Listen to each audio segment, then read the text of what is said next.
In sports, the scoreboard doesn't tell the full story, but Netflix does. Stories about dads who happen to be world-class quarterbacks and a battle for the heart, soul, and direction of the multi-billion-dollar business of F1. Whether you're a diehard fan or you're brand new, Netflix has the stories for every type of fan. You can watch these incredible sports stories like Quarterback, F1 Drive to Survive, Untold, and many more now on Netflix.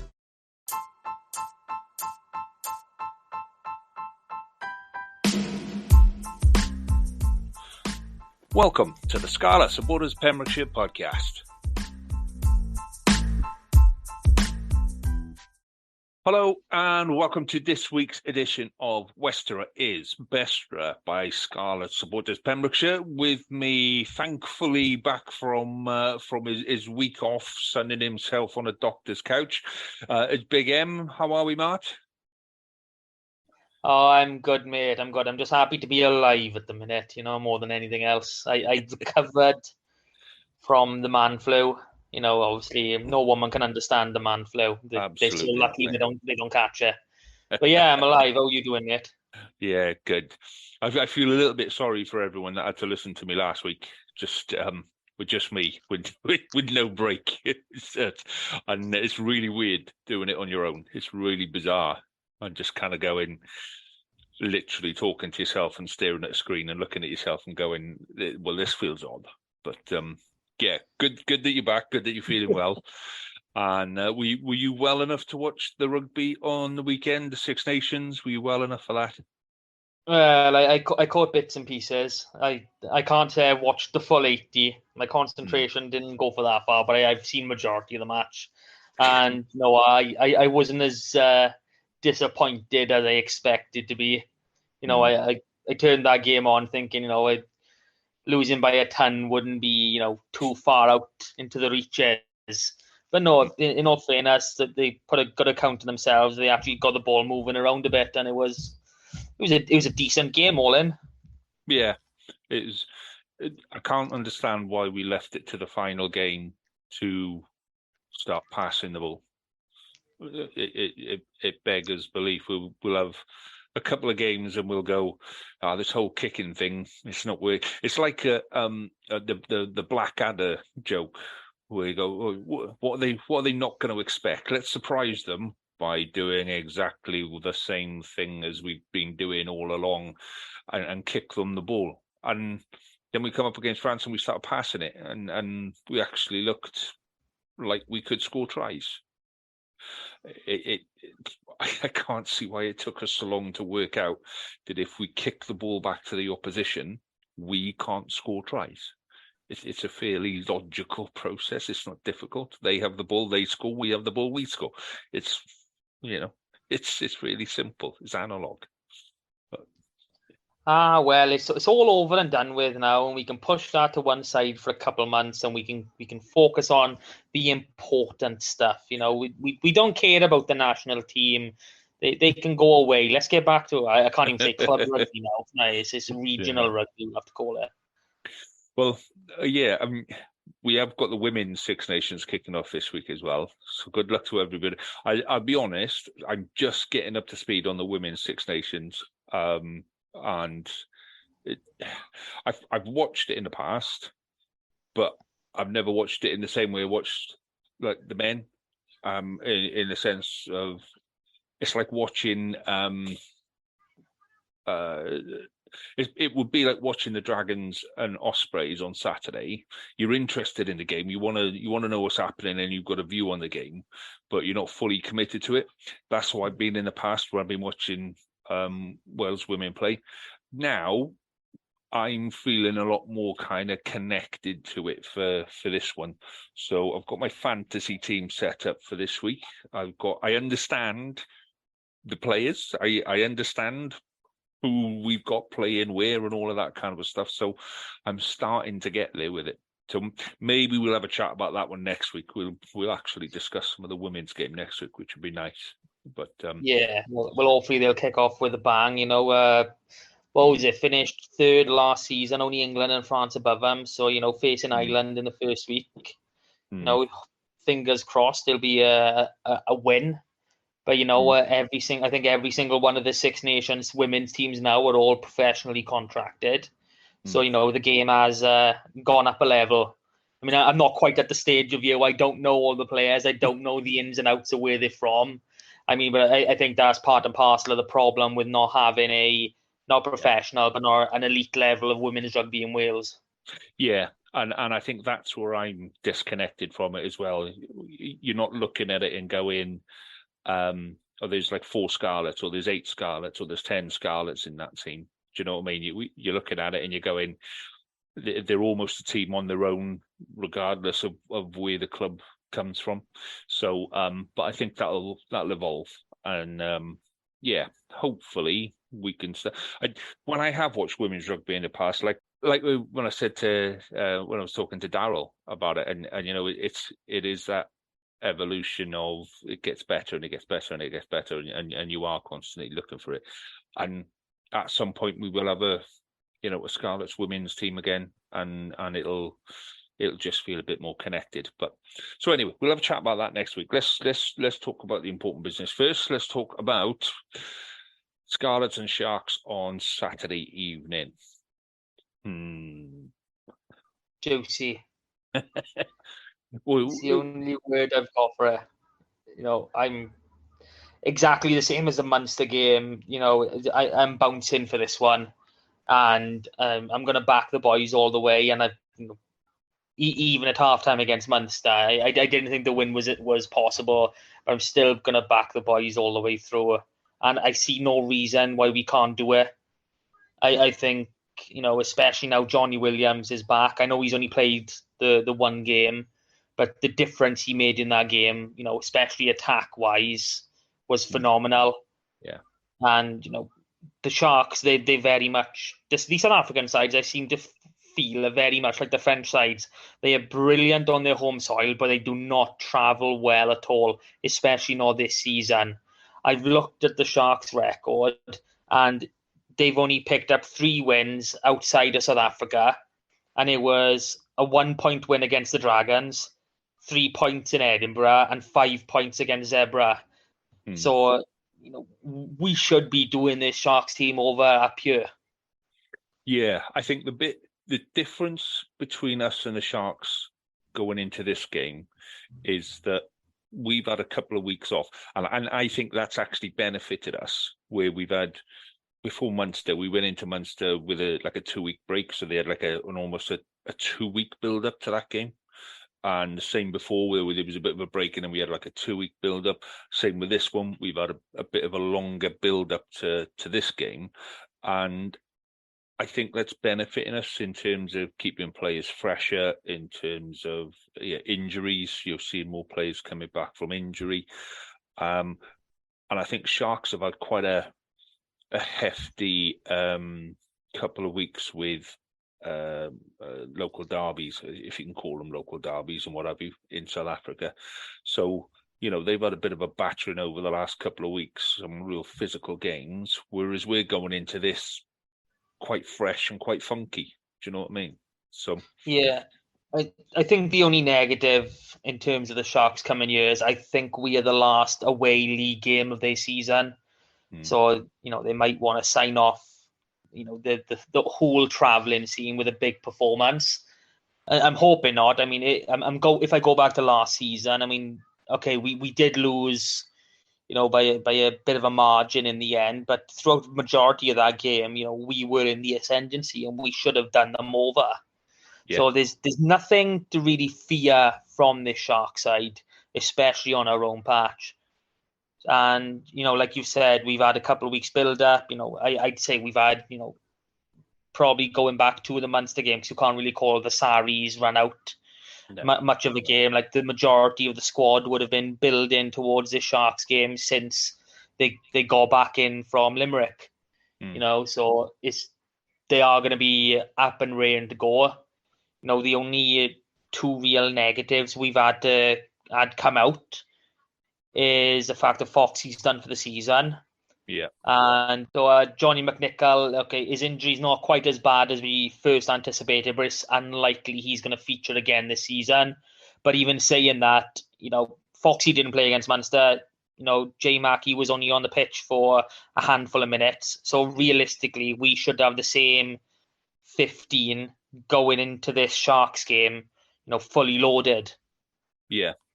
And like I say, I think it's quite a stable side now, to be honest. It's quite, you could pretty much pick, take a guess at the side that Dwayne Pear's going to announce, and you'll be pretty close to where it'll be.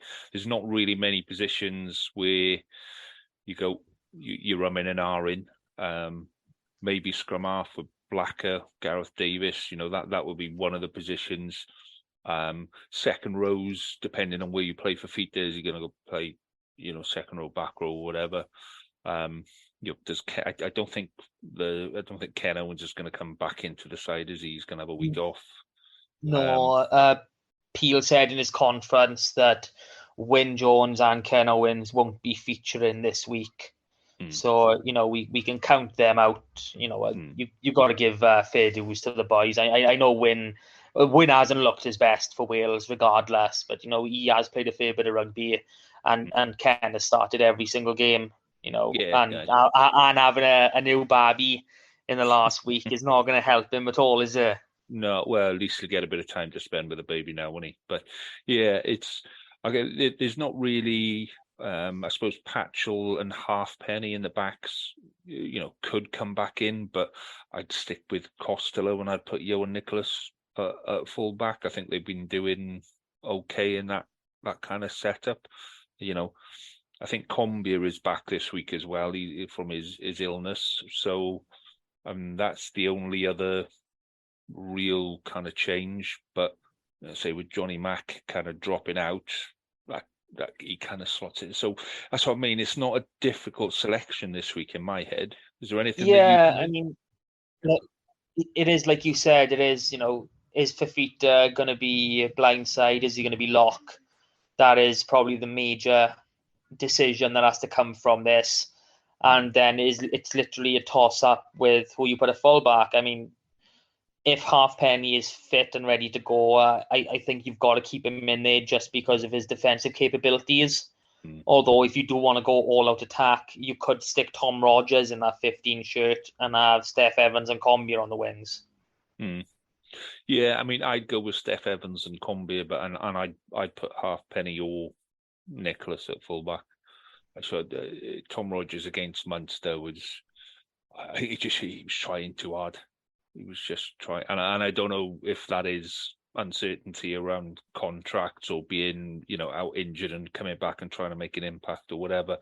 But yeah, for me, I'd say it's Halfpenny or Johan Nicholas myself. And Dwayne Peel likes Johan Nicholas. He's said on record a couple of times that he likes the way he plays. He likes his style or whatever. So yeah, I wouldn't be surprised to see him there. Yeah, I think, throughout, Johan has been, within the Scarlet senior setup since he was like 17 years old, because, that's when he started making his debuts in the friendlies. And I think the only coach that didn't like him was Glenn Delaney. Yeah. And, it just, it baffles your mind a bit. You had Pivac, who was playing him really young. You had Moore, I know he wasn't here a full season, but he was really using him. And then Delaney just fobs him off for whatever reason, and he's kind of come back into his own a little bit under Peel. And obviously he's a great player. I don't think he's ever going to get to the level of international unless maybe he's doing like one of the Lions tours, one of those squads. But he can play anywhere from 10 to 15, and I think that's counted against him. Yeah, that versatility, and you're always we'll have you we'll have you on the bench. Is that even against Munster, where he started it inside? No, he started it outside centre, didn't he? And then Johnny Mack went injured straight away. And then he's like, all right, okay, you can fill in at full back. And then it was, yeah, it has kind of worked against him with that. And he must have been inside centre because Joe Roberts must have been outside centre. Yeah, and then Johnny Williams came on at inside centre, didn't he? Yeah, that was it. I mean, don't get me wrong, he's a brilliant player to have, just to cover all those positions. But obviously for himself and really nailing down that one position, I mean, he started us on the wing, like while he was playing with Llanelli, he was always outside centre. He started playing a bit of fullback for us not so long ago. Then he's been moved into centre. I really feel for the boy because he's got so much talent, and you can see in him the skill level that he offers is really high. His physicality is not going to be near the likes of Johnny Williams just from his build, but he is very much a Regan King-esque player where his skill will overpower any sort of over physicality. I think he'll probably end up at fullback. I think, with Halfpenny and Johnny Mack being end of career, and they're going to take the Japanese yen. That's the offer that's going to be on the table for them. The chances of somebody coming in for Nicholas from abroad offering big money, I'd say is quite remote. And I'd say that works in the Scarlets' favour. I think the battle between him and Tom Rogers at fullback will be a good one. I think it'll benefit both players. I think it'll benefit the club. So, looking forward to it. Yeah. That's more or less it with the internationals. I can't imagine Kieran Hardy, even though he's been with the Wales setup and whatnot, I can't imagine him pushing Blacker or Gareth Davis for that first spot. I mean, maybe give him bench position, but I wouldn't imagine him starting. Patch will go straight onto the bench for me. Costello's a number one. It is what it is. Yeah. And, like you said, the squad majority picks itself. It is literally that Fifita decision, and that influences everything. It influences who's your 7, who's your 6. Whether you play McLeod at 7 and Brad Fifita at 6, or do you have McLeod and Dan Davis and Fifita in the second row? It's obviously it's a big balancing act. Yeah, for me, I'd go with McLeod and Davis on the flanks. And put Fifita and Lousy in the second. I just say that they work so well together, and it's benefited. It also gives you that freedom where you've got 2 players on the park like McLeod and Dan Davis, 2 turnovers. It gives you a lot more opportunity to kind of play into our game. On that counter attack and moving the ball. So, yeah, that's where I'd be going with it. But who knows what's going to bring it? Yeah. So the one player that we know that won't be there is Lozana. So he's off. He's heading down France to a second division side again, and that's Carl Maffoni's off to. I know French setup, there's a lot of money in France, but to lose 2 players to a Division 2 side in France, that kind of says where we are at the minute, doesn't it? Yeah, I mean, I don't really count Lozana as losing a player out there, just because we have spoken when the news came out, and we said he's not one of our top 5 back rowers. He's a great player, and he is really good to have in your squad. But he was never going to be pushing for the starting 23 and winning every single week, unfortunately. I mean, I love him as a player. I mean, the intensity he brings in his carrying is brilliant. But, he's going out to the French second division. Montauban, I think, is the team he's gone to. I don't know what their deal is, whether or not they're pushing for promotion or not. But, there's a lot of money in that league, and apparently, the D2 is pretty much close to the Pro 14 in quality anyway. So I don't see Lozana going to a second division French side as a big loss. I mean, Calamafoni, yes, but I think Calamafoni was more to do with a 2-year deal rather than a 1 year. So that's where I like to think, at least. Yeah, and I think all of the uncertainty, and somebody comes in, if somebody's coming to you and saying, look, next week I'll probably be able to tell you what we're going to do with your future, and then you've got somebody else going, okay, I can tell you now, and I'll pay you this amount now, and we'll do it for 2 years. With the best will in the world, most players would take it. Most players would go yes. I think he's really enjoyed his time down at the Scarlets. I think you can, we've used him as a bit of a battering ram, and I think he's enjoyed that kind of style of game. And other than his red cards, I think he's really enjoyed it, But yeah, so Lozana definitely won't be there. Are we expecting? How can I put this diplomatically? Are we expecting to say goodbye? Are we expecting final farewells to anyone else that we're not aware of?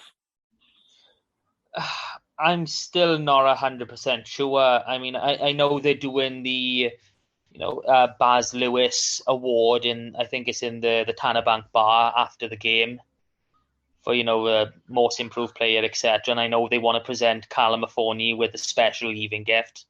But as for the general goodbye to everyone, I don't think anything is set up, which for me is quite disappointing, because I know it's early in the season, early in the year, I should say. Yeah. For our last home game. But, I would have hoped that all our leavers would have been signed off by now. I know there's been other things tucked in, but, surely everyone who we know is leaving, or at least the Scarlets know is leaving, should be brought out for their little ceremony and applause. Yeah, you would have thought, at the Bay. It's difficult to do it after the Brive game, because if you leave it to the Brive game, you've got... a lot depends on that game, and the feeling after that game. If you win the feeling, if we win that game, then there's another home game after that to say goodbye, isn't it? If we lose that game, then there isn't another game, and everybody feels a little bit crap, and nobody feels like celebrating the season. So at least if it was this week, there'd be a bit of a feel to it, a bit of a thank you to it, a bit of gratitude to it. Whereas I think if you leave it till after the Brive game, there's too many other variables that are involved in it. But that's not for us to say. I'm 100% with you on that. And although I've got full confidence that we're going to win that game against Brive, their season is almost completely over, and they're going to end up in the second division if things don't turn around for them. So I can't imagine them focusing much energy on this game. But there is always that opportunity that they could do it. And as far as I know, I believe that the quarterfinal game is going to be on a Friday night as well. So not the most opportune times to be doing a farewell ceremony, at bloody 7 o'clock at night on a Friday. Yeah. It's we'll just have to see how it goes, won't we? We'll have to see how it goes. But so we got what we expecting from Sharks. We're expecting big, heavy runners. We're not. They've got a bit of a quick back three, but their backline is pretty much straight and direct. There's nothing there that we're not expecting, I don't think. No, very traditional South Africans, really big hit-up runners and fast back three, like you've said. I haven't seen much from the games to suggest that they're going to cause, long-term, like multi-phase problems other than through their forwards. So realistically, game plan has got to be keep our defence solid, as it has been. Even against Munster, our defence was really good. It was just, momentary brain farts. And we shipped 6 tries.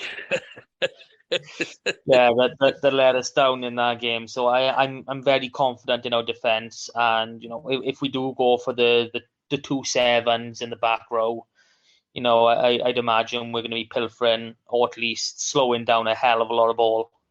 So I think the difficult bit now is that we're obviously looking. There's a slight opportunity. There's a potential opportunity for the Welsh Shield, because all 4 clubs are 3 of us are relatively close. I think Dragons have dropped off. But then you look at the run-in that Ospreys have got. So Ospreys are 1 point ahead of us, and they've got Dragons this week, which, I mean, Dragons beat them earlier in the year. And then next week they got Edinburgh up in Edinburgh. Whereas next week we've got Glasgow up in Glasgow. I'd rather be playing Edinburgh than I would Glasgow, I'll be honest. It's, you know what? I'm the other way on that. I'm happier to be playing Glasgow just because they're more or less certain of their playoff spot. And, they're probably going to be looking at, keeping their players fresh for those knockout games where Edinburgh, they're very much similar to where we are. There's an outside chance of that top 8. So they're really going to have, all guns blazing. I mean, I'm not quite sure what points they're on, but I think Connacht are currently in 8 as it stands. And I think Edinburgh do have, the capabilities of catching them. So I'm the opposite to you. I am happier to be playing Glasgow than Edinburgh. But even saying that, we go into the last round of games, which is Judgment Day, and you never know what's going to come out of the bag. I mean, we've seen some unbelievable results and just absolutely shocking. And we can even turn to Cardiff, and yes, okay, they've got Zebra away this week, but that's not exactly an easy game anymore. And the run they've been on, I don't think they've got many fit centres to start. That's got to be a worry for them, obviously. And then I can't remember. I think they're away in Connacht then. Then they're away in Connacht, yeah. So that's going to be a hell of a game as well. Connacht wanting that top 8 spot. Yeah. And then it's that Judgment Day game. So, we're all pretty much going to end up on similar. I can't see there being more than 5 points between, the three of us come, final whistle on Judgment Day. Yeah. It does add a little bit of extra spice to Judgment Day. I'm just going to look at the table now. So Cardiff are on 34 points in 10th. Ospreys are on 30 points in 13th. We're in 14th on 29 points, and Dragons are behind us on 19. So Dragons, are a bit too far away, but there's literally one game, one bonus point win between us and Cardiff, And considering the start to the season that we had, I think we're doing very well to still be where we are, So, I think it's more, embarrassing the state of the other Welsh regions that we could lose 7 of our first 9 games and still be in with a shout to be in the top Welsh side. Yeah. That's my way of looking at it, unfortunately. But there is still that chance of picking up that nice shiny dish at the end of the season, and that is literally what it is. Went to the Swansea show in the summer, and they had it all presented, and it's a miniature Triple Crown. That is literally what it is. From Tesco, from the clearance aisle in Tesco, left over after Christmas, and it was like, there you go, we'll have one of them. It's it's going to be an interesting end to the season, and it feels like a shorter season. I know it is finishing earlier, but it feels like a shorter season. It feels like we've reached the end a lot quicker than we normally do. Yeah, I don't know why. Look, I know Europe has been shortened a little bit, but that's only a week really, because they've put the extra knockout round in. So I'm struggling to see how we're finishing in April. I don't understand how they've worked it out that way. No, me neither. And but it is. I definitely remember. 5th of May is we've got a couple of my boys' mates' birthdays that are all around that time of the year, first week of May, and the thing used to be going to watch, the last home game up at the Scarlets first week of May, and now we're gonna go and watch that in the last week of March. Just seems odd, but there we go. That's life. So let me get a prediction out of you then, mate. What's your prediction for the Sharks game? Ooh, now you're asking. We are firing on more or less all cylinders in attack, and we're looking good in defence. Ooh, I'll go 33-21 Scarlets. Okay, yeah. Well, I'm thinking bonus point win as well. I think we've got nothing we've got no reason not to throw the ball around. So I can see a bonus point win. I think it'll be closer. I think it'll be something like 30-28 or something like that, but it'll be a bonus point win, and they might pick up a losing bonus point or something like that. But I'm not sure what the weather's going to be like on Saturday, because that's, let's. I do if you saw on Twitter, Fafita put a thing out saying, ask me any question. So I asked him what was the most favourite thing and least favourite thing about Wales. So his most favourite thing is it's a new experience and it's all very exciting. And his least favourite thing is the weather. Well, to be fair, I've lived here 45 years, mate. And I'm not going to disagree with you on that one.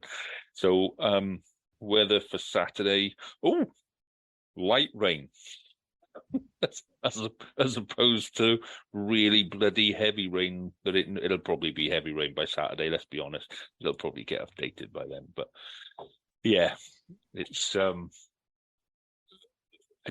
I don't. It's usually one of those things where you're sitting there and you're just looking at the rain coming down in the floodlights and going, yeah, it's really hitting it now. We must be used to it by now. We have to be used to it by now. We have to be used to playing in weather like that. But yeah, Dwayne has especially taken them out to train in the conditions this season as well, which, by and large, you should be doing if you live in a country where rain is the most common piece of weather you have. You should be out training in it because you are going to play in it.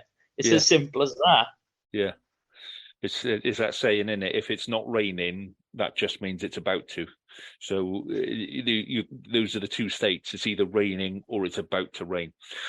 Yeah, but hopefully it'll buck it down because the Sharks don't like it when it's raining. They got taken apart by Cardiff in the rain. So yeah, fingers crossed.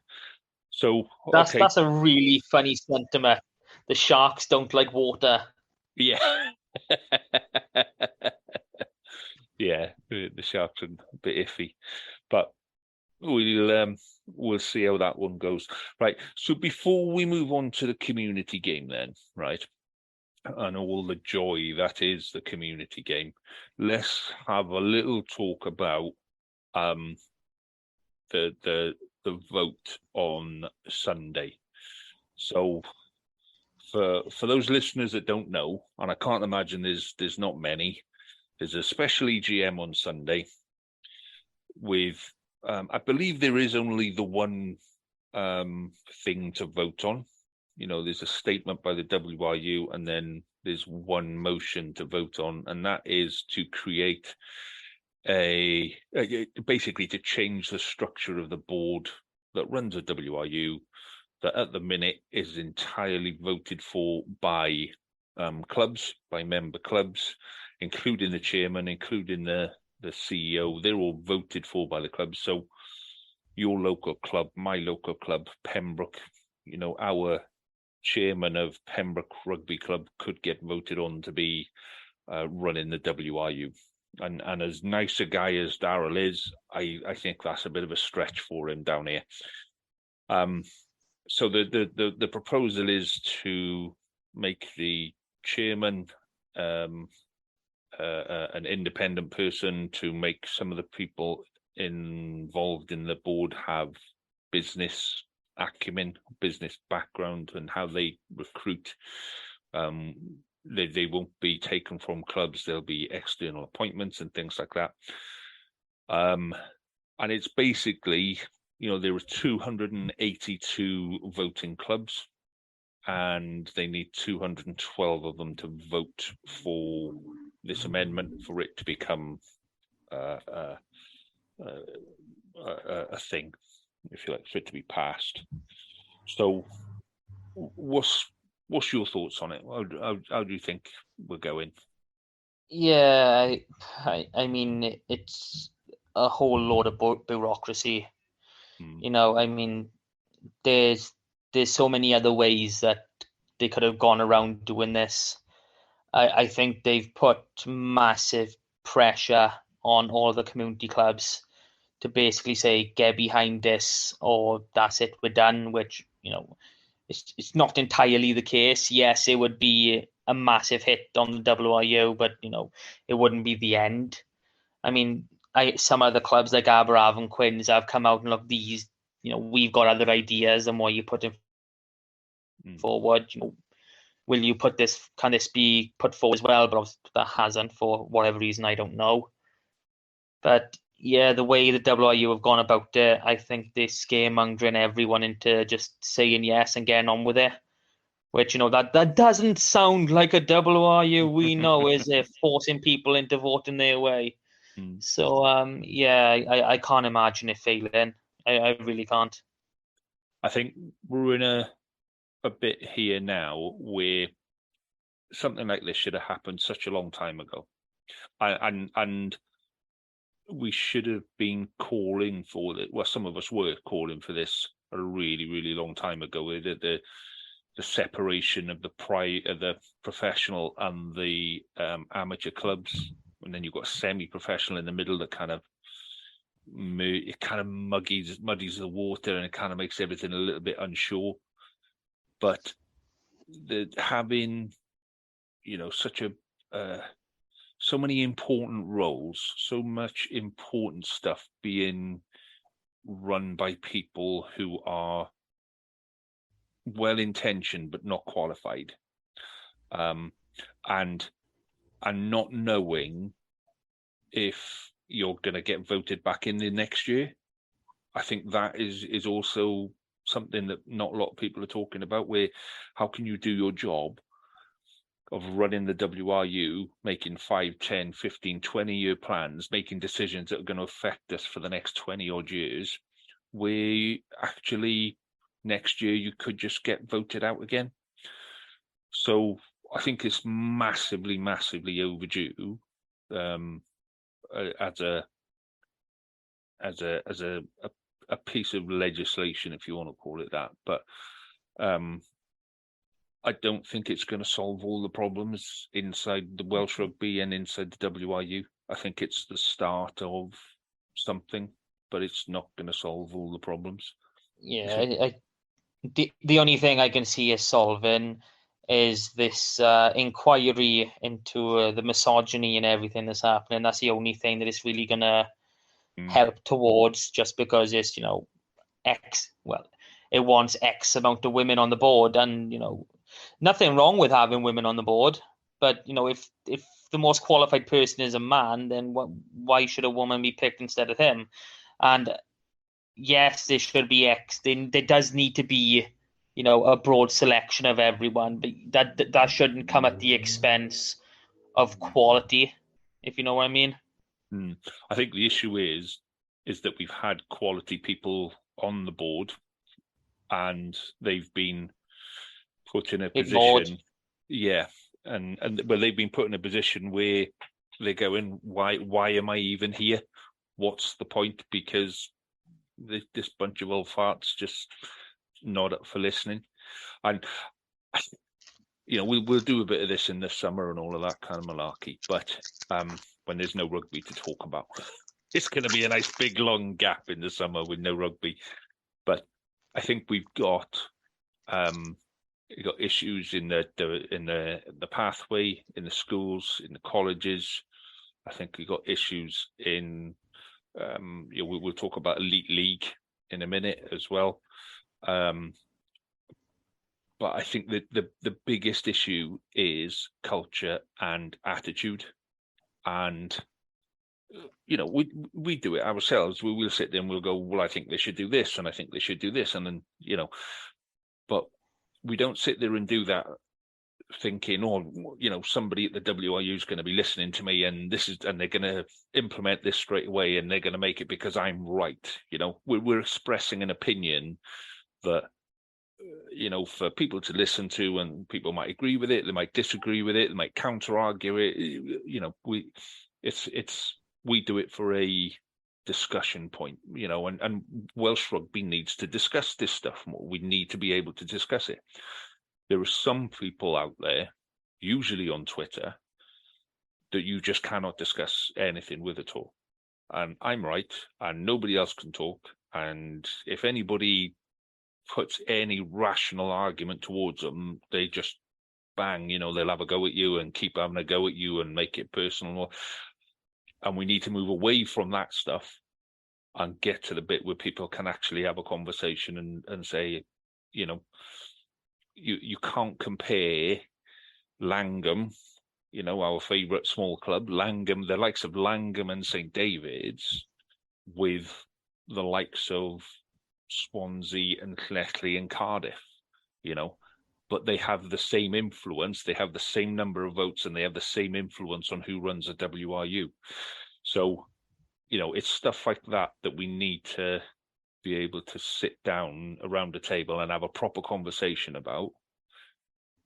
Community clubs need more money, and their money has been ring-fenced for the next 4 years, I think it is. I think that's part of the deal as well.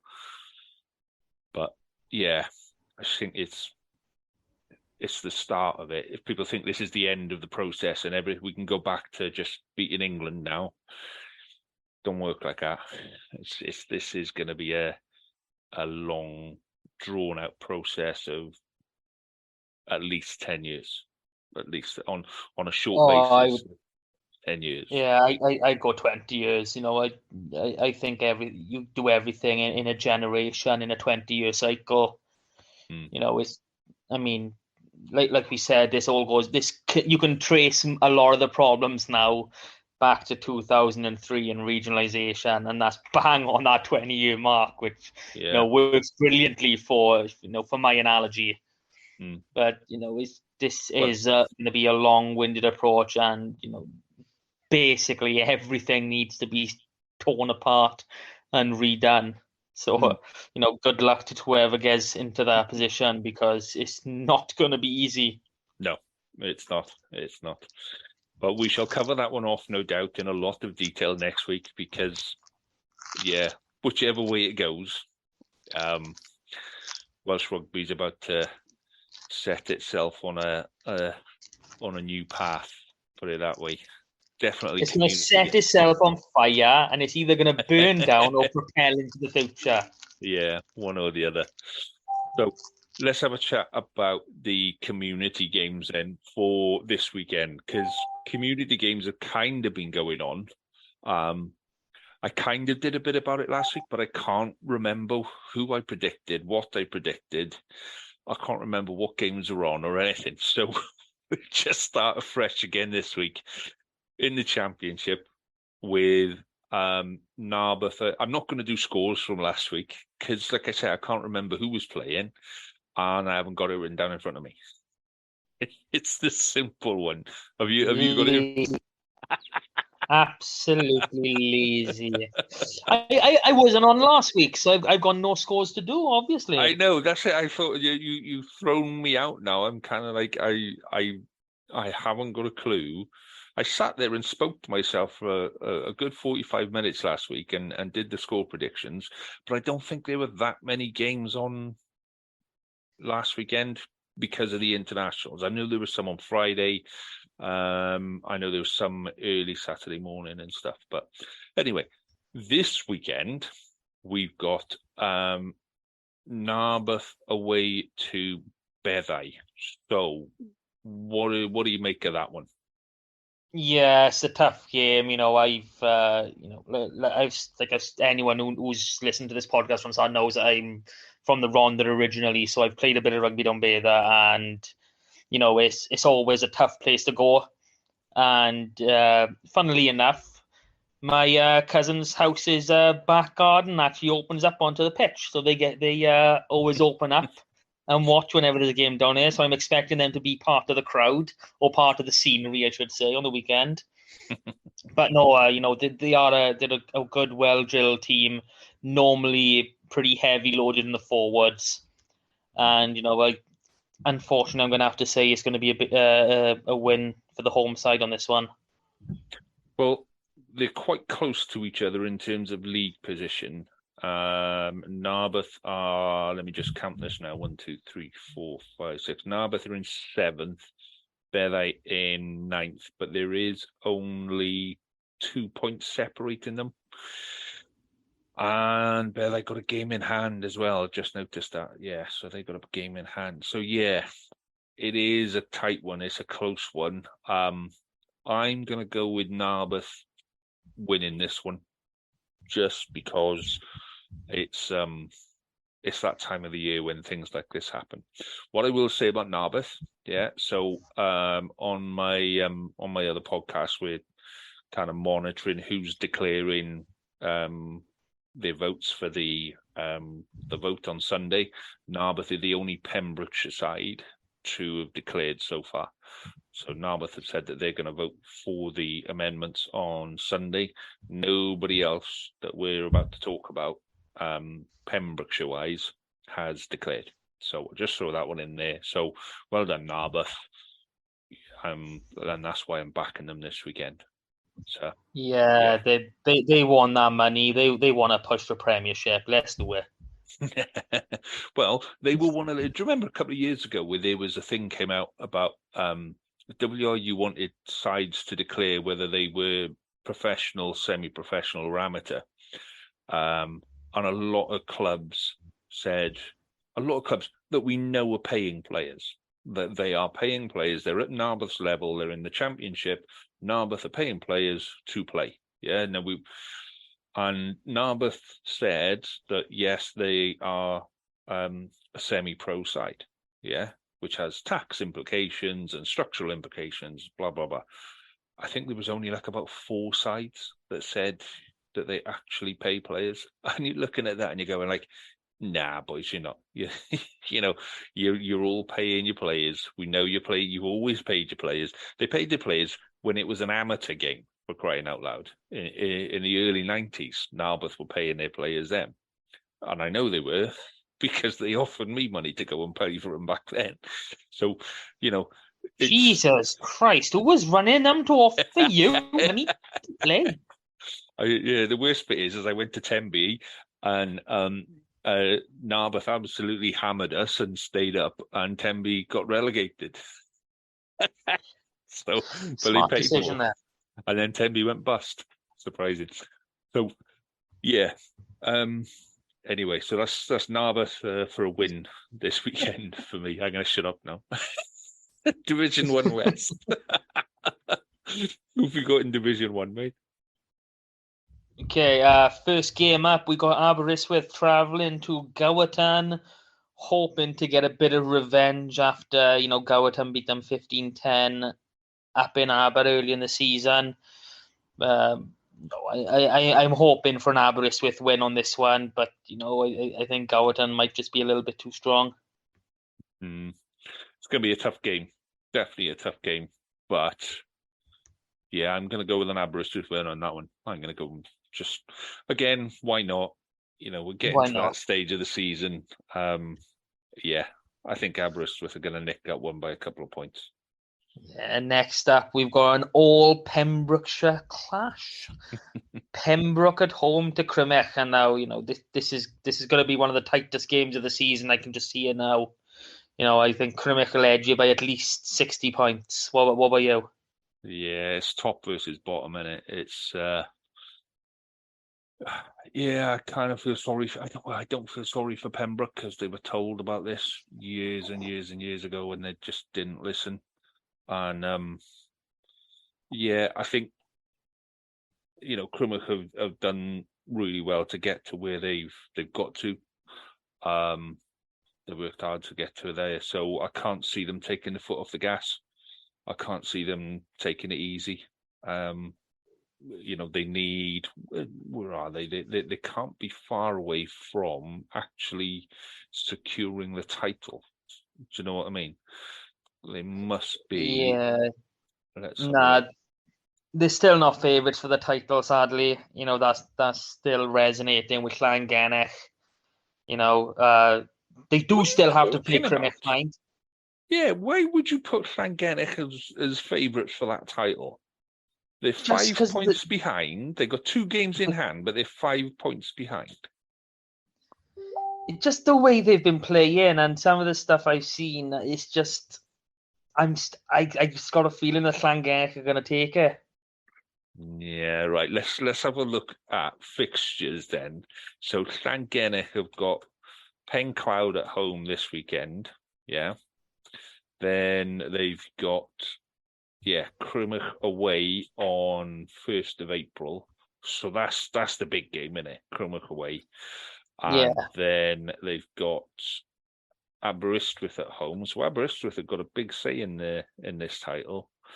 And then goes on away. And then there's a couple of rearranged fixtures. Oh no, hang on. And then we go, bloody hell, they got quite a few games left, haven't they? Then they're at home they to got 8. Wellingborough. And then Gowerton again. And then some more rearranged fixtures. Bloody hell, we're into May, end of May.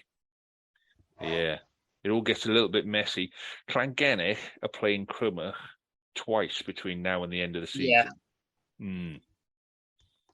that's what I mean. And Crymych have also got Newcastle Emlyn to deal with as well. And, you Yeah. know, last week, Llangennech were home to Newcastle Emlyn and they done a number on them as well. So, you know, it's really, really tight. It's going to go all the way to the wire. And, you know, I would love it for Crymych to finish top and get that trophy. But, you know, they're getting promoted regardless. You know, I've got no doubt about that in my mind. Yeah. It's just whether or not they do it as first or second. Oh, I've just had a little look down the fixtures. So 3rd of May, Crymych at home to Newcastle Emlyn. 6th of May, 3 days later, Crymych away to Llangennech. Oof. See, it's That's not easy. no. That's anyway, back to this week. It's I think it's good. You know, I think we're gonna end up with some a real strong end to the season at the top end, definitely. And Pembroke. Yeah, You know, it makes it worth getting invested in when you've got that sort of contest at the end. You know, I know the rest of the table doesn't really feel like much because there's no relegation and nothing like that to be fighting for. But these top 3 positions, they really can go anywhere, and it's sport. It's why you love it, having these battles. Yeah. So talking of top 3 then, Newcastle Emlyn are away in Whitland this weekend. Again, second from top and second from bottom. Yeah, you can only really see this going one way. Yeah. I mean, you know, we've been asking all season where a Whitland, and I think it's safe to say they're not here this season. No. Hopefully they can do a bit of rebuilding from now on over the summer, and you know, come back with a bit of bite about them next season. But as it stands, you know, this is going to be a walkover, or at least a very easy, a comfortable win for Newcastle Emlyn. Yeah, absolutely. I'd agree with you on that one, mate. Okay, let's have a look at Division 2 then. So we got Fishguard at home to Pontarddulais.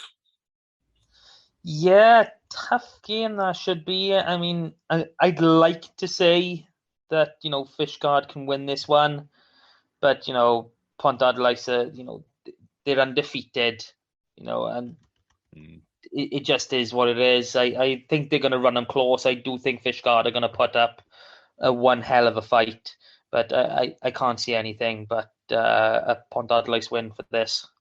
Yeah, I think Fishguard are hoping for a strong win to come in off the sea and blow down the marsh.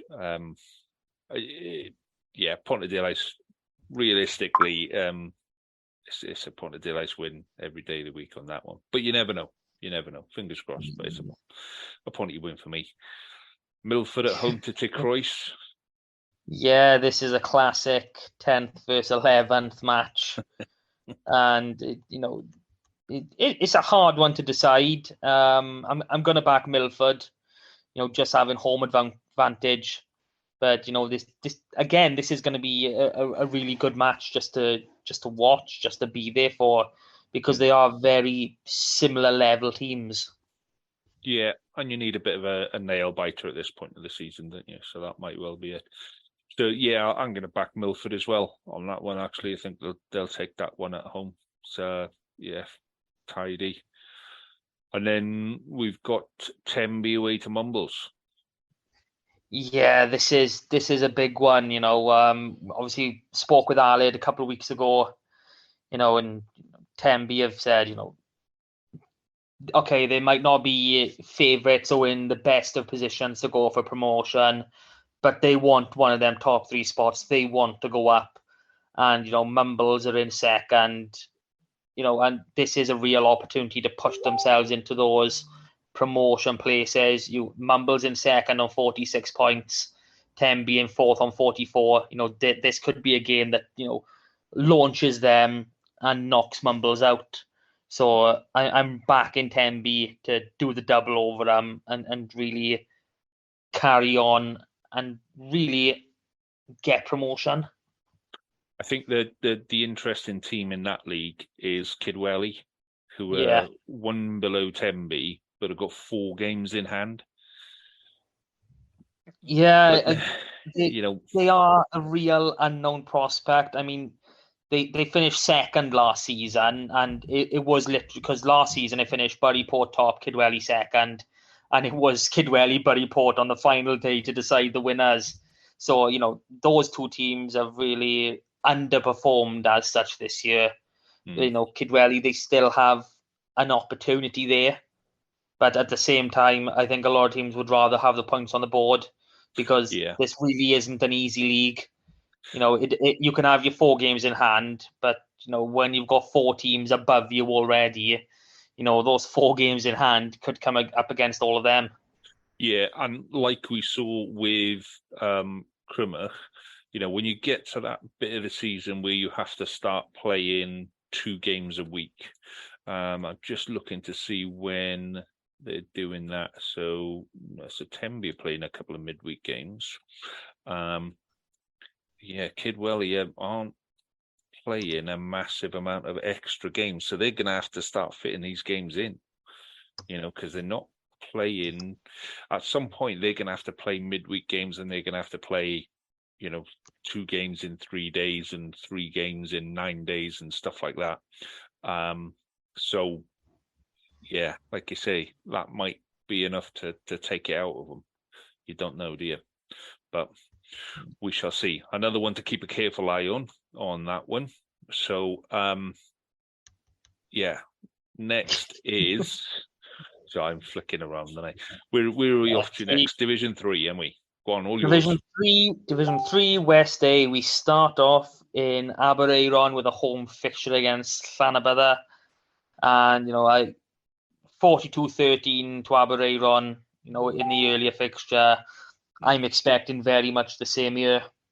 Yeah, I can't see that going, and especially in Aberaeron's pitch, it's at this time of year, a little bit of wind, it dries out really quickly, and then it buckets down in the first half, and it's like a quagmire in the second half, and then by the time you finish the game, the wind has dried it out again, and it's rock solid. It's just the most bizarre pitch to play on, but it's they're obviously doing all right. So yeah, I'll go for an Aberaeron home win as well. It'll be a home win. So it'll just be, the wind will make sure it's a home win on that one. Cardigan and Haverfordwest. Yeah, it's hard to see past Haverfordwest in this one, but another close-ish sort of derby in terms of the west of Wales. So another interesting watch, but it was more or less a foregone conclusion. Yeah, Haverfordwest have found their form, haven't they? So and Cardigan have just been dodgy for a couple of seasons now. Well, longer than a couple of seasons. So yeah, Haverfordwest win for me as well. Larne and Langham. You know what? I don't care that, the result early in the season was 70 points to nil at home for Langham. You know what, Larne, for all their goodness at the top end of the table, you're gonna suffer at the hands of the black and yellows, or was it black and gold?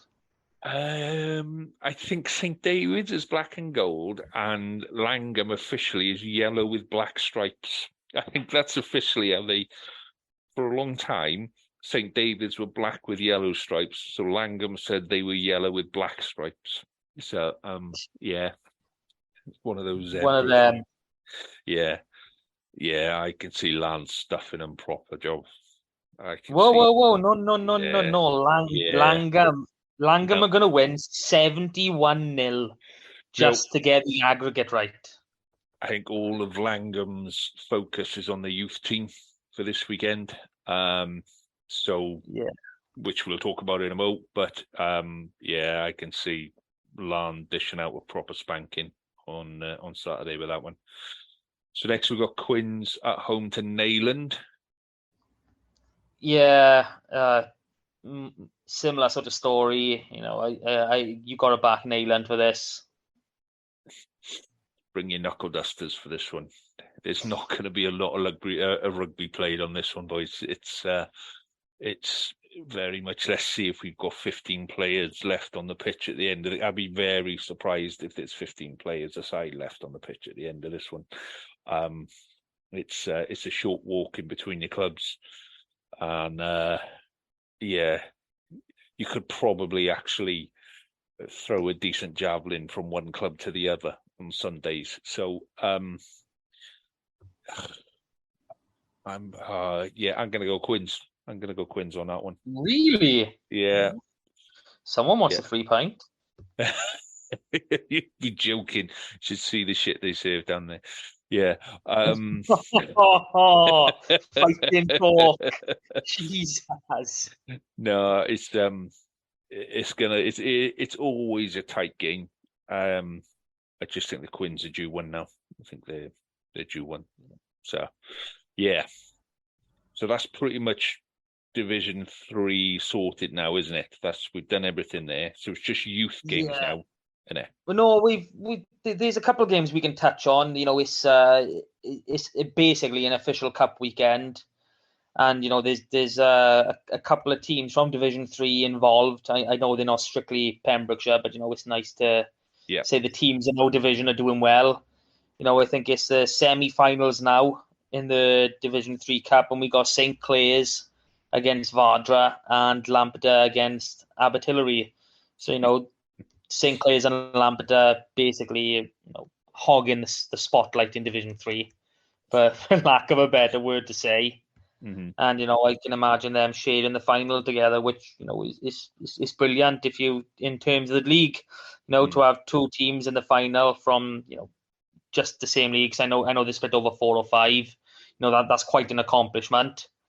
And if we go into Division 2, the Division 2 Cup, a team we just spoke about, Kidwelly, they're still very much involved, and they play in Aberdeen. So some of the cup winners could come out of our division. So it just set a testament to how strong these leagues really are. Yeah, and it'll be interesting to see how far they all get come next week. It will be nice, like you say, it'd be nice to have a couple of representatives at the Millennium Stadium. It is being played again at the Millennium Stadium, isn't it? We do finals day. Yeah, that's not changed, is it? No. As far as I know, it's still the road or the pathway to the Principality or whatever they're calling it. Yeah. Well, it'd be nice to have a couple of representatives there. So yeah, fingers crossed. So who else have we got next then, mate? What's next? Next, we'll go into the Youth Cup. Well, the Youth Cup section, I'll call it, because we're into the semi-finals of the Youth Bowl, and there's a massive, massive match happening in Cefneithin, and that is Langham against Bryn Coch. And oh my God, I mean, we've already said multiple times, Langham is our favorite club, and it should be everyone's favorite little club. But just how far they've managed to come. I mean, we are literally talking a club made up of 2 streets. This is unreal for them. Mm. Well, I don't really know much about Brincourt, and I doubt Langham do. But what I know of Langham is the boys are willing to fight for each other. They're willing to put the hard work in, and they're willing to fight for each other. So, best of luck to Yayan and the boys on Sunday. It's Sunday. Oh God, what day is it? No, Saturday. It's Saturday. It's a youth team, playing but on Saturday. Yeah. So best of luck to they played their last game on a Sunday for some reason. Oh, that was the one up in North Wales. That's why. So yeah, I really hope that they make it, just to have that, get into the final, that experience of playing in a final. I can't see many of those players staying with Langham. Less. That's the reality. Let's believe. Come on, let's everyone who's involved with Langham, let's gather around. Let's get these boys contracted on £1 a week and say, you've got to stay with us for the next 5 years just to really punch us through. And by that point, we'll have another youth team coming through and we can do exactly the same as them. Yeah, I think getting to a final will kind of, it does give you that connection to the club, and it does make you want to stay. So I hope it happens, and I hope quite a few players do stay with Langham after this cup run, and it would be nice. Whichever way round, it's going to be a hell of an end of season party. Even if they don't win in the semi-final, and I hope they do, but it's going to be a hell of a end of season party at Langham. You know what I reckon we should do at this EGM on Sunday? I reckon we should make a new rule. Is if you, whatever club you play your last year of youth rugby, they can decide where you play your senior rugby for the first 3 years. Like, they've got first refusal on you. Oh, that'd be a nice one. Let's not start arguments now. We've developed the players. You could at least do us the favour of staying here for a couple of seasons. Yeah, it's that's just asking for a whole load of Twitter abuse. That is. Let's skip over I'm not saying it on Twitter. Yeah. So we've also got an under-15s game, haven't we? This yes, a on big Friday, one, the real big one. It's been played in Maesa Gwendraeth, so Cross Hands area. So anyone who knows it and can get down for 7 o'clock on Friday night, please get there, because these boys need all the support that they can get. It's a massive Dower Bowl semi-final against Cardiff A. So Cardiff, anyone who's played or been involved in Dower under-15s county rugby will know Cardiff have got talent brimming at the seams, and even their A side on the best of days can do a job over almost any team. So these boys need the support. They're on a plastic pitch, so it's made even harder again. You can't just tuck it up a jumper and go for it. But this is going to be a massive experience for these boys. They've got a really, really strong side, and I hope they're able to push on and do one more and get to this final. Yeah, it's been a while since Pembrokeshire were last in a cup final. When were we last in a cup final? That would have been early 90s, I think. Well, we were definitely in the cup final in the early 90s. Did we win? I think we did. I'll have to tell you a story about that one day, the last time Pembrokeshire. It was the first time Pembrokeshire had won a piece of silverware. And I think it was the equivalent of what's now the plate. As it wasn't, now it's all called Dewar, and back then we had the Dewar Cup, now we had the Dewar Shield, and then something like the Morgan Griffiths Cup or something like that. Yeah, it's still known as the Morgan Griffiths Plate, and Lewis Miller Bowl, I think. Yeah. Well, it was the plate that we won way back when. Back in the days when we used to have we used to play in a kit that was like 2 sizes too small. It was an all-white kit. But it was like way too small, and you'd put it on and you'd have to, like pull it down and try and get it so it went all the way to your shorts. It was an horrendous kit, and we played all the way to the final in that kit. You're just trying to say by ear that you had a bit of a belly when you were a kid. It wasn't even that. I was probably the fittest and the skinniest I was way back then. I was muscular back then. And this shirt, everybody... Whoa. A skinny six-pack does not count as muscle. But we'd have props who were like old school props, like proper shaped props. And they'd be just sitting there with like a sports bra on when they were trying to put these tops on.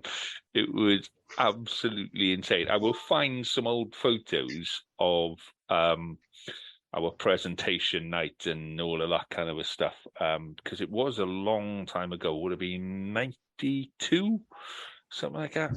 92. So we're well overdue a reunion on that. But hoping that the boys kind of stick it to them and play their game on Friday, because they absolutely deserve it, mate. They absolutely deserve it. So yeah, cool. Okay, have we got anything else to discuss? I think that's it, mate. I think we've done pretty good this week. Yeah, it's we're back to normal next week. We'll have a proper Scarlets game to discuss, and who knows what's going to come out of this Sunday, mate? Who knows where we are with this Sunday? But... Well, I think the WIU already know, just because if they don't get enough votes, it's probably going to be fixed. You probably shouldn't say that, but it's probably the way it's going to be. So the less on that, the better. Yeah, I just hope it all gets, like I said, whichever way round we go, this is the start of something. Rugby changes from Sunday afternoon. It's as simple as that. Rugby in Wales, one way or another, it either goes up or it goes down. But it happens on Sunday. So yeah, fingers crossed. Fingers crossed it's an upwards one. Right, on that cheery note, I shall bid you farewell, my friend, and enjoy your rugby this weekend. Are you going to the game? Are you there for the game? Yes, 100%. I'll be there. It's the last home game. Hopefully, there's a couple more home games to come as well in Europe. Yeah. Yeah, I won't be there this weekend. I have pre-booked. Yeah, I know. I've pre-booked myself some activities. So, but I'll be, hopefully I should be done in time to watch. What better activity than watching the Scarlets play live? Come on. I can't even tell you, mate. You'd never talk to me ever again. Anyway, enjoy the rugby this weekend, mate, and I shall catch up with you next week. We'll do it all over again. Right. You too, mate. Enjoy your activity, and I'll see you then. All right. Mate. Cheers, Matt. Ta-ra, mate.